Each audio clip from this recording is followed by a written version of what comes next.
Hello dear students. तो आज हमारी नेम रिएक्शन नंबर 8 है और जिसका नेम है फीटिंग अभिक्रिया फीटिंग रिएक्शन। और इसकी पीडीएफ आप हमारे टेलीग्राम ग्रुप से प्राप्त कर सकते हैं। जाके आप सर्च करेंगे STR क्लासेस, वहां से आप इस वीडियो की और इससे लास्ट वीडियोस की भी पीडीएफ को प्राप्त कर सकते हैं। तो आइए शुरू करते हैं आज की अपनी ये नेम रिएक्शन, जिसका नेम है फीटिंग अभिक्रिया फीटिंग रिएक्शन।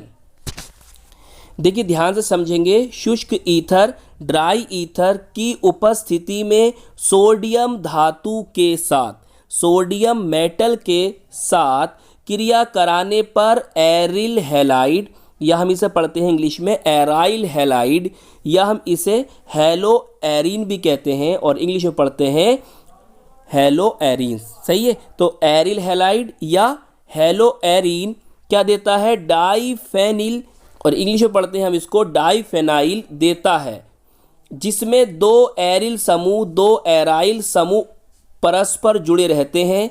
इस अभिक्रिया को फीटिंग अभिक्रिया कहते हैं। तो हमने क्या सीखा?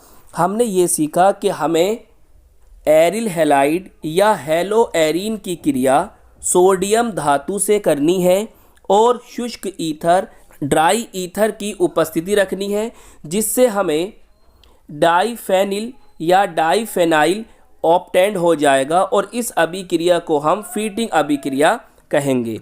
अब एक बात याद रखने वाली ये है कि हमने इससे लास्ट वीडियो में आपको वुड्स अभिक्रिया पढ़ाई थी। तो वुड्स अभिक्रिया और फीटिंग अभिक्रिया में क्या अंतर है, इस बात को ध्यान समझो। देखिए वुड्स अभिक्रिया में भी आप क्या करते हो? शुष्क ईथर की उपस्थिति रखते हो, ड्राई ईथर की प्रेजेंस रखते हो, और इस अभिक्रिया में भी आपको ड्राई ईथर की उपस्थिति रखनी है। और वहाँ भी आप सोडियम धातु लेते थे, सोडियम धातु से क्रिया करानी थी, और इस अभिक्रिया में भी आप सोडियम धातु से क्रिया करा रहे हो। मगर अंतर देखिए क्या है? अंतर ये है कि यहाँ पर आप एरिल हैलाइड, जिसे हम हेलो एरीन भी कहते हैं, ये लोगे, और जबकि वुड्स अभिक्रिया में आप क्या लोगे? एल्काइल हैलाइड, जिसे हम हेलो एल्केन भी कहते हैं। क्लियर? तो एरिल हैलाइड जो है वो एक एरोमेटिक कंपाउंड है, और जबकि एल्काइल हैलाइड जो है वो एक एलिफेटिक कंपाउंड है। इसका मतलब ये हुआ कि फीटिंग अभिक्रिया जो है एक एरोमेटिक रिएक्शन है, और जबकि वुड्स अभिक्रिया जो है वो एक एलिफेटिक रिएक्शन है। आइए अब इसे हम रिएक्शन के द्वारा समझते हैं।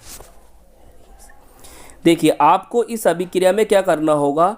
आपको इस अभिक्रिया में दो मॉलिक्यूल लेने होंगे एराइल हैलाइड के, या जिसे हम हेलो एरीन्स कहते हैं। क्लियर? देखिए एक मॉलिक्यूल मैंने ये लिया और दूसरा मॉलिक्यूल ये लिया, तो मैंने इसे कुछ इस तरह से लिखा ताकि रिएक्शन को समझना हमारे लिए आसान हो जाए।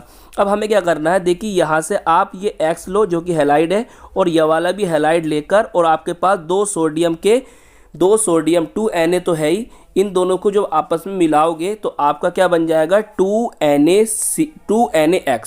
सोडियम हैलाइड यहाँ से निकल जाएंगे, और ड्राई ईथर की आपको प्रेजेंस तो रखनी है। अब देखिए क्या होता है, यहाँ से आपका ये हैलाइड भी निकल गया और यहाँ से ये हैलाइड भी निकल गया। अब बताइए यहाँ भी ये बेंजीन रिंग बचती है और ये भी बेंजीन रिंग बचती है। इन दोनों को जब आप मिला दोगे तो आपको कुछ इस तरह से कंपाउंड प्राप्त होगा, और इसी को हम कहते हैं डाईफेनिल और इंग्लिश में डाईफिनाइल। क्लियर? आइए अब इसे एग्जाम्पल से समझते हैं। एग्जाम्पल के लिए हमने क्या करा? हमने X के स्थान पर क्या ले लिया? Cl ले लिया। आप चाहे यहाँ पर Br ले सकते हैं या I भी ले सकते हैं। अब जब हमने यहाँ पर Cl लिया तो इसका नेम क्या हो गया? क्लोरोबेंजीन, जिसे हम फिनाइल क्लोराइड भी कह सकते हैं। क्लियर? अब हमने इसके कितने मॉलिक्यूल लिए? इसके दो मॉलिक्यूल लिए, एक ये लिया और एक इस तरह से ये लिया। क्लियर? आपको करना क्या है? आपको सेम ऊपर की तरह करना है कि यहाँ से Cl लो और यहाँ से भी Cl लो, और आपके पास 2Na तो है ही, जिससे क्या होगा? यहाँ से 2NaCl सोडियम क्लोराइड निकल जाएगा, और आपको जो बचेगा वो कुछ इस तरह से कंपाउंड होगा। क्लियर? और इसी को हम क्या कहेंगे? डाईफेनिल कहेंगे। तो इस तरह से आज हमने क्या सीखी? आज हमने फीटिंग अभिक्रिया के बारे में जाना और उसके एग्जाम्पल को भी सीखा। तो आई होप ये वीडियो आपको पसंद आई होगी। कैसी लगी हमें ज़रूर बताएं, और हम मिलेंगे आपको इसकी नेक्स्ट वीडियो में।